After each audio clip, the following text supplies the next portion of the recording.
You're listening to the Exponential Entrepreneur podcast.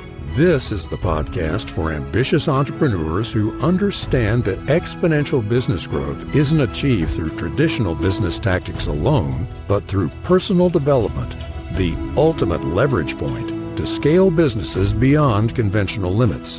Hosted by Erika Ferenczi, featuring lessons from the Practical, Profitable Mindset program, created by R. John Robbins, Alejandra Leibovich, Erika, and Oscar Ferenczi.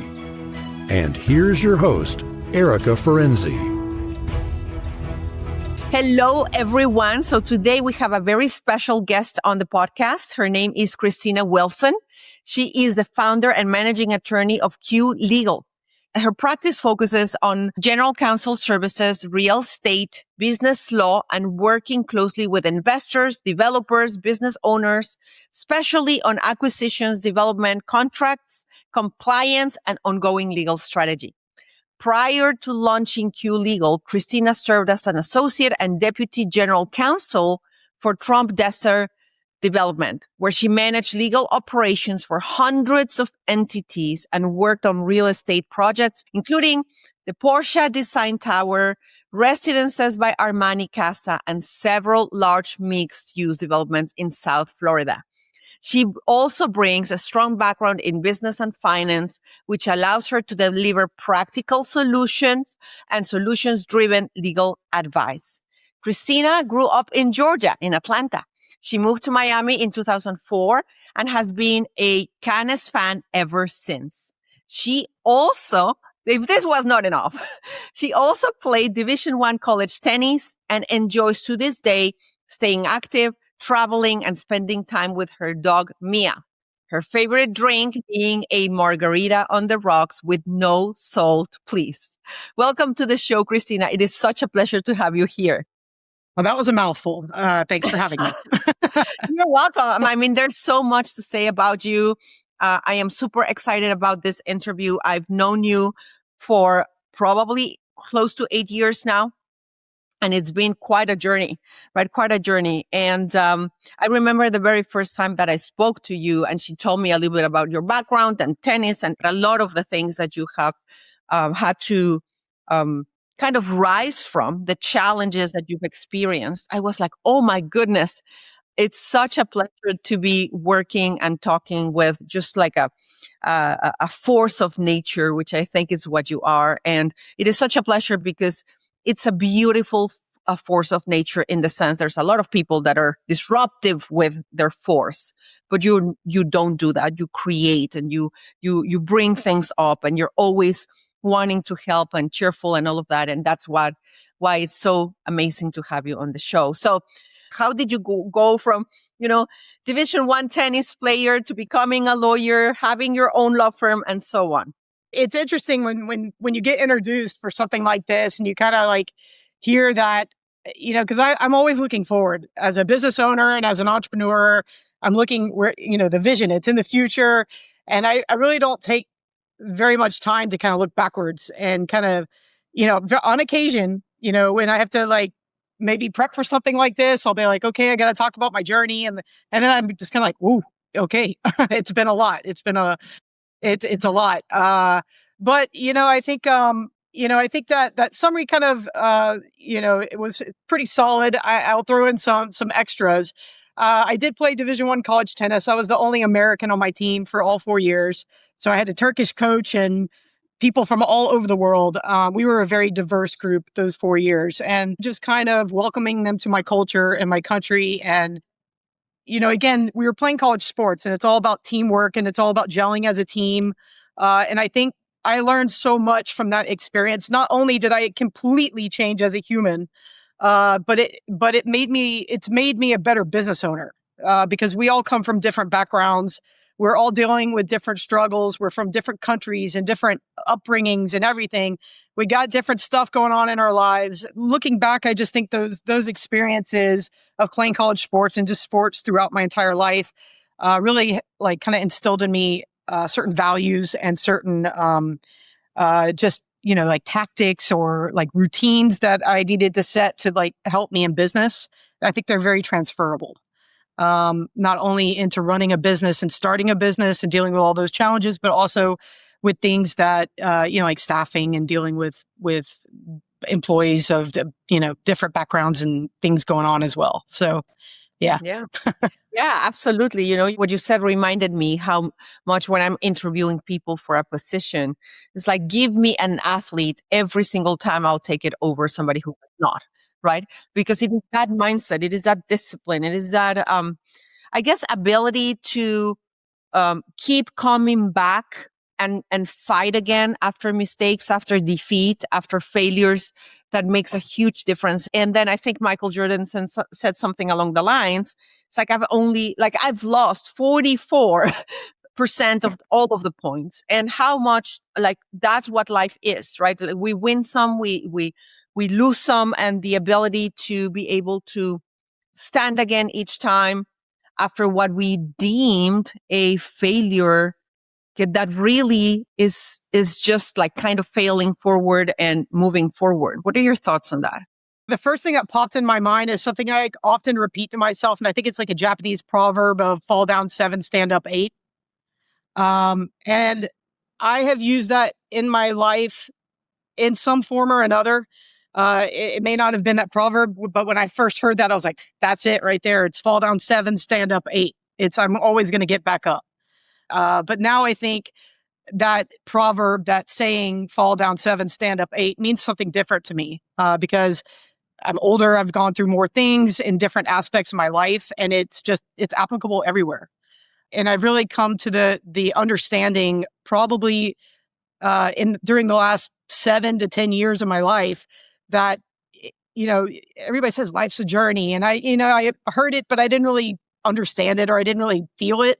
But it really is that, it's a journey. It's never going to be one, always going up. Everything's perfect and, sunshine and unicorns and all that stuff. Sometimes it's gritty and sometimes it's tough, and every experience gives you perspective, and every experience gives you gratitude. When, the ups and downs, that's how they're ups and downs, right? Because you can compare them to something else. I just think it's true. You can't just look at, your life in a vacuum. You have to look at it, where you are now, where you want to get to, but also where you've come from. And I think that's at least that's my challenge. I'm always kind of not so great at looking backwards, but looking forward, I'm always I'm always doing that. You know what? I just want to reflect on something that you said also, which you said, it's how important it is to remember that we're all human. Yeah. But that we're all human, irrespective of the color of our skin or where we're coming from or our background, or if we have this amount of money or that amount of money, or we live in this country or that country, or this house or that house, or whatever. Sure. Every single individual in the planet is going through some struggles. Yeah. And there's some struggles that might be little for someone else that already went from them, but for them, they're big because they're their struggles. And, I think that's what you were talking about, and how that moment in your team kind of made you feel part of something bigger. Is that how you felt? Yeah. And I think I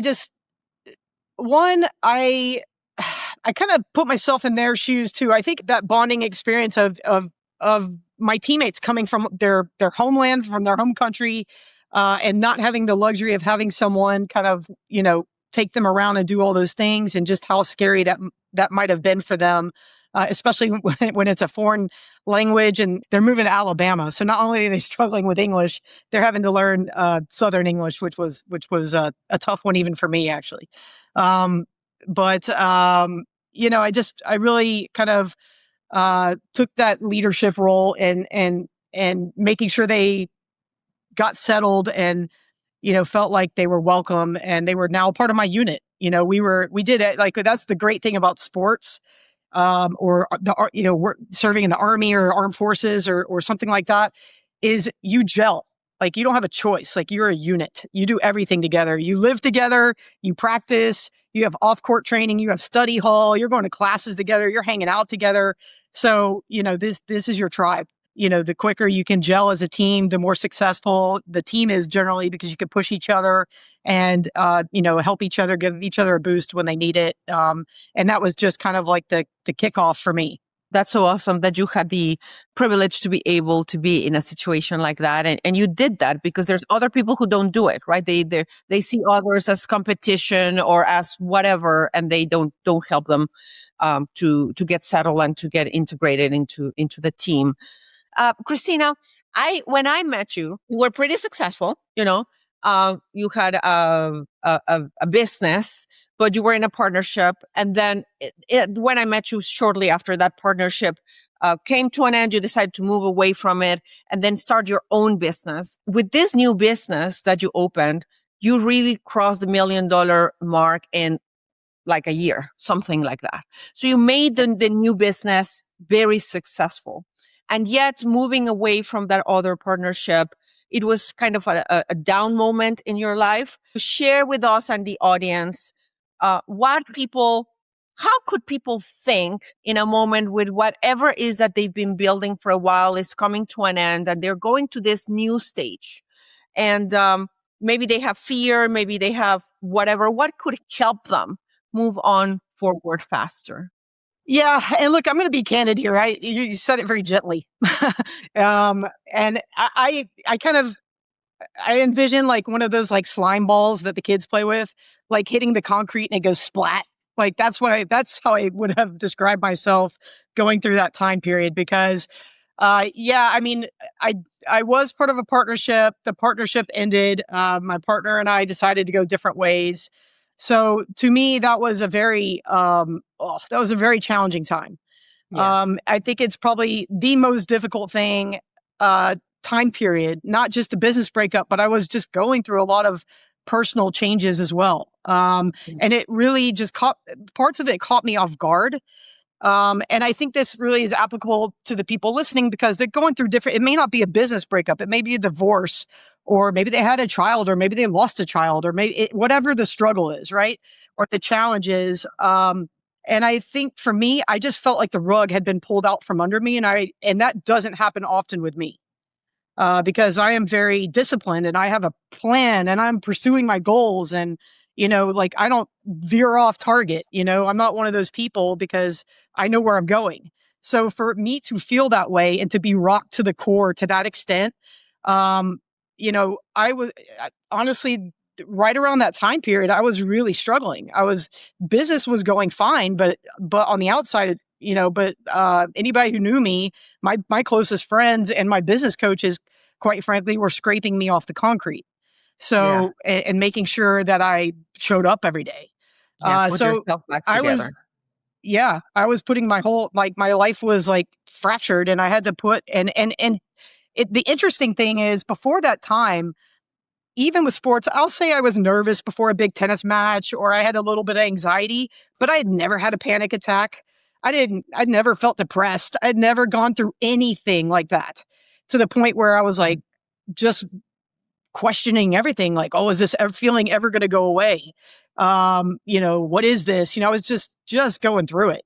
And right at that time, right around that time period, the partnership split too. And it was really just like, okay, this is one of those crossroads in life that you got to make a decision. And is it fall down 7, stand up 8? Or is it just going to be, screw it, let's see what happens. And it was really just a decision moment. I kind of looked, that was one of those times where I really kind of turned inward and I'm like, I'm 40 years old. I have never failed at anything in my life. What in my right mind thinks that it's going to start now?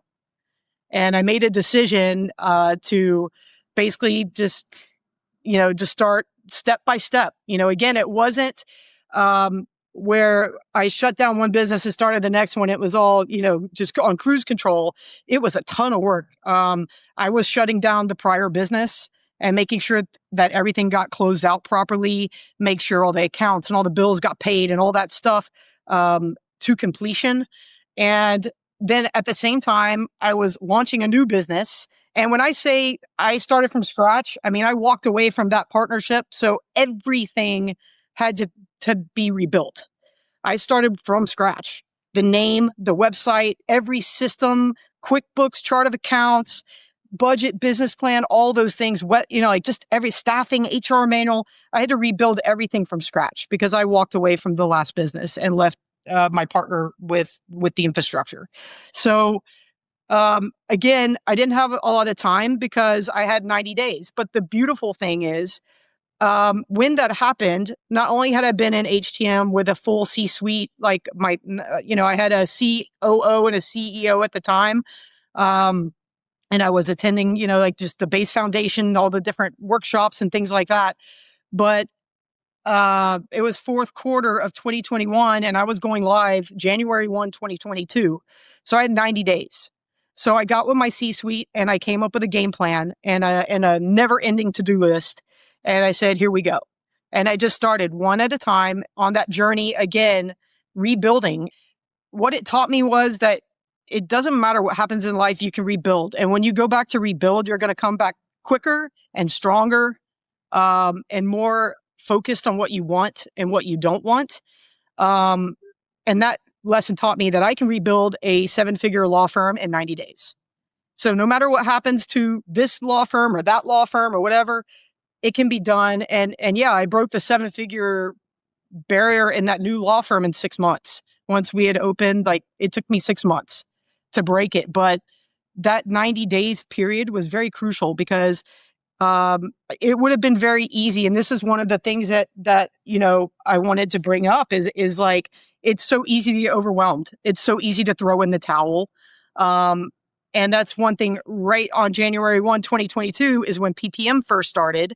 And I've been in PPM since the very beginning. And it was such a crucial time. It was like the stars aligned for me because I had my C-suite helping me with the massive to-do list and keeping me from pulling out my hair and making sure that I was staying focused.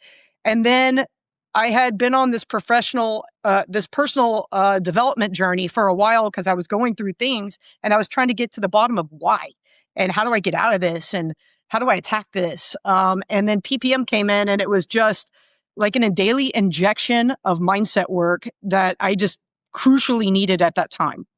It just really grounded me.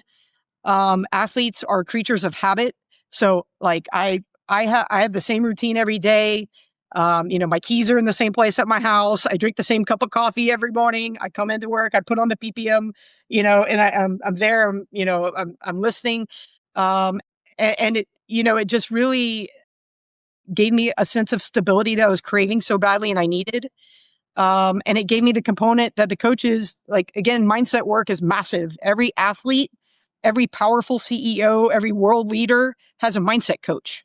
Can you define for the audience in your own words what mindset is for you? Because we throw out that word. For us, it makes all of the sense in the world. But when you use it in, outside of HTM or other places, it's like, what are you talking about? What is it for you? So mindset for me is it's how you show up. It's how you show up every day or how you confront a situation, whether it's an opportunity or a challenge. It's how you process things. You can be going through a challenging time or dealing with a challenging person, and mindset work gives you tools that you can apply to help get to a certain outcome, or it can help you how you process, how you perceive things. So it really helps you. It gives you the tools you need to kind of step back and see the forest through the trees. Because it's very easy to get caught up in emotion and get lost in just get lost in everything that's going on. And especially if you're a business owner or a lawyer, a high pressure, high stress job, or a mom with 3 kids at home, like you're juggling 15 balls in the air and you need something that grounds you, that gives you like a roadmap, and gives you like, oh, I noticed that I feel this way, all right, let's address this. And really it's kind of, for me, it's the trifecta. It was the PPM and learning all the lessons and taking the nuggets that I needed to hear and apply them to my situation. Things like the leadership workshop of those levels of energy, that thing changed my life. I'm like, level 2, here we are again. It's the power of choice, right? I think that what I'm hearing you say is like most people when they are not doing this reflection or awareness or mindset work, let's call it, same thing. They're not doing the reflection. They are just going by their conditioning, right? I grew up this way, or I think this way, so I'm going to act that way. And this person is attacking me, or this, I need to go fight whomever, or what an a-hole for this person, like, etc. And then I think what I'm hearing from you is that choice to be able to observe yourself in the situation and then apply these nuggets and these tools, like you said, and then be able to then choose a response and choose a response that is going to most likely get you closer to the goal that you want to achieve. Yeah. And just again, that's the thing. I mean, it's like, instead of walking in the dark aimlessly and hoping you end up at the destination, when you have stuff like mindset work and you're actually playing all in and paying attention and participating, because that's the important piece, right? You can't just show up and sit in the background. You actually have to do the work. And you have to own your stuff. You have to own your shit, basically, and want to improve. You have to have that desire to want to change or to get to wherever it is you're trying to get to. But instead of walking in the dark, it lights the path. Right. So for me, I think that's really those two things put together. When I was rebuilding that firm, that's kind of how I felt. I felt like I could breathe. I felt like I got a game plan. I have my routine. I know I've got this. It's one step at a time, one task at a time, one day at a time, and just going through that over and over again. And not every day was easy. Some days it was, tough. And it was like, why am I doing this to myself? I could, go make hundreds of thousands of dollars at any business. Like, what am I doing? Yeah. But then it was like going back to the core when I was creating my mission statement, my purpose, like, why am I doing this? That's why. And I would point to that, and it would keep me engaged and keep me moving forward through those tough times. So you've been on PPM since the very beginning through the different iterations of the program. We're on year 5. Would you share with the audience 1 or 2 or 3, if you want? I would say that it's so many, and I know there's too many, but a few things, concepts, tools that they could apply. Something like, 7 down, 8 up, like 7 steps and one extra to get up. Something like that. What would you share? I mean, there's just so many different, over the years, so many different exercises and books and concepts that we've learned. I think honestly, for me, because I as a younger kid, I wasn't, and I probably still not great at it, but in touch with my feelings and emotions and all that stuff, or sometimes I don't even realize things that I'm in. It takes me a second to realize, oh, I'm angry. Why am I angry? Because I'm just kind of focused on the task or whatever's in front of me. But I think one thing that PPM has done for me over the years is really kind of woken that part of myself up, like that stop, reflect, and adjust or pivot, and I think we all need that, no matter what kind of business we're in, or whether you have family or you're just juggling staff or whatever. It just makes you a better boss, a better spouse, a better friend, a better daughter, or whatever, when you're showing up as the best version of yourself. And this component, so many people, like a majority of the world, the planet, just goes through aimlessly with whatever's been crammed in their head in early childhood, and they're not even thinking about that stuff. So they don't even recognize or even notice that they're, kind of portraying that image to the world. So I think for me, it kind of woke me up. Some of the exercises that we have done and some of the books that we've read, like the empowerment dynamic. I could probably recite half that book at this point. I've read it so many times from what I was going through and just over the years. I think there's a lot of exercises. For me, I really enjoyed the energy levels. That was an exercise where we kind of identify the 7 levels of energy, and then there are different traits, character traits, or feelings that you have, or emotions that you have while you're in that particular level, and then how you can elevate yourself to the next level to get out of the funky ones and back to where you belong. And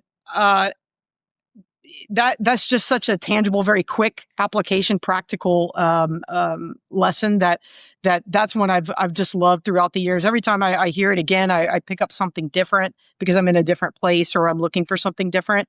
So I think that's the other thing is like anything else, your mind hears something when it's ready to hear it. And you can read the same book and pick up a different concept every time you read it, or you catch a different thing in a movie every time you see it. So this is no different than that. So where you are, where you're going to be, I can reread that same book 5 years from now and get something completely different out of it than what I did 5 years ago. And then I've just been some observations, right? We're all like a majority of the people in there are high A, like they're type A people. They're very results driven, goal driven people. I'll say anal even at times. Yeah. Overachievers, just a lot of attorneys in there.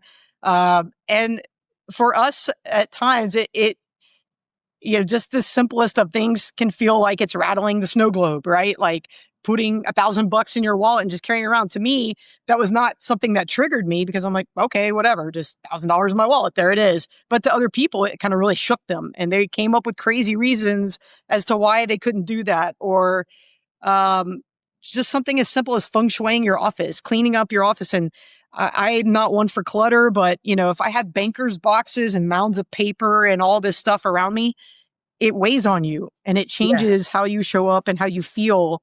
Do you feel empowered or do you feel heavy and just overwhelmed and all that? And your environment plays such a factor in that. So, just going through the basic exercises, you can take something away from every session, really. Yeah, you know what is so phenomenal from the facilitator point of view is to see the group grow and transform together, right? And one of the things that I really love about what we do is, and what you do also, like when you are better, you own a business, you have employees, you have friends, you have clients, right? And when you are better, then you are going to rise each other's, like all of the people around you experience results with the cases, culture or work environment for your employees. The growth of the company is going to be different. So it's like this ripple effect of goodness. And the way that I see it is like getting this, like a vitamin injection every single day. You get like the same way that you drink your coffee, which is not necessarily vitamins. So vitamins are better, but it's like this vitamin injection is like, oh, okay. I'm fully awake. I am not going through the motions. I am not acting out on my conditioning or my belief system that whomever, obviously wherever you grew up, if a person grows up in Alabama or a person grows up in Shanghai or a person, Brazil, they're just going to think differently, right? Just being fully aware to be able to be a choice, and watching you guys grow has been an absolute pleasure. We're getting to the end of our interview. I wish I could stay here for a long time because there's so much to say, but is there anything that you would like to share with the audience? Yeah. I mean, look, for me, my professional development work and PPM and all those things, they're just tools. I think it really is the difference of driving with cruise control on all the time versus driving a stick shift. When you're driving in a stick shift, you have to pay attention. You have to be intentional with your choices. You're, changing gears, you're working the clutch. You can't just be in zombie mode, just on autopilot. And that's what PPM is for me. It's me driving a stick shift and not just going through the motions, but I'm going through particular motions for a specific reason. So, anybody on their personal or professional development journeys, just keep in mind, it's a journey. It's not a sprint. It's a marathon. There's going to be ups and downs and all that, but that's where those things really come in to help you propel forward. And you really got to play all in. That's really the big thing. I always tell people, I'm like, look, I don't care if you win or lose. Again, you're the best tennis player, one of the best tennis players of all time. lost, 44% of their points and they're still, one of the greatest. That's part of it. Right. But losing teaches you. It's not failure. It teaches you something. And being a business owner, there's stress, there's things don't go your way, decisions that get made that are not what you wanted. And are you going to just take it, or are you going to pivot and thrive out of it? And I think that that's really, in a nutshell, kind of what all this has been for me. It was empowering me to make the choices I wanted to make and get there quicker. And I just, I've never been one to really self-doubt myself. I always knew I can accomplish anything, whatever I want to do. That's never been my issue. But I think the overwhelm and the where to start, and the perception sometimes, that's where it really kind of was the injection for me. So I will tell people, play all in, don't give up, stay. It's not a sprint, it's a marathon. You got to stay in for the long haul. 7 just down like anything and else. 8 up. 7 down and 8 up. 7 down and 8 up. Yeah. Just keep going. And I love what you shared at the beginning, how when you heard me introduce you, it's like you look back and it's like, wow, what a journey. And, sometimes people believe that the objective in their lives is to get the house or build a business or make the $1 million or whatever it is. And obviously those things are important, but really I just want to close this episode with reminding everyone that it's about what you're becoming in the process of doing all those things, right? Like, how are you getting to those places? Because we see plenty of the people who have built these very big businesses and they are just completely unhappy. Miserable. They're miserable. Right? Yeah. They are you got to find your happiness. empty. Like, I'm happy. My life is honestly, yes, there are things I want to accomplish. There are things I want to do. There are people I want in my life that are, that are not there currently, but I'm happy. And I'm enjoying what I do on a daily basis. And guess what? If I didn't, then I would change. I would do something else because now I have the toolkit to do that. And that's what it's about. Yeah. Very good. Very good. It's a journey, and we hope that you enjoy and embrace your own journey with open arms and worried way less about the build this, build that, build the other. Yes, go do and pursue all of those goals, but how you get to those places is also very important. Well, thank you so much for joining us, Kristina. It was an absolute pleasure. Thank you, everyone, for joining this episode, and we will see you at the next episode of the Exponential Entrepreneur. Thank you for listening to the Exponential Entrepreneur podcast. We encourage you to take action on it today. Share what you've learned with another entrepreneur.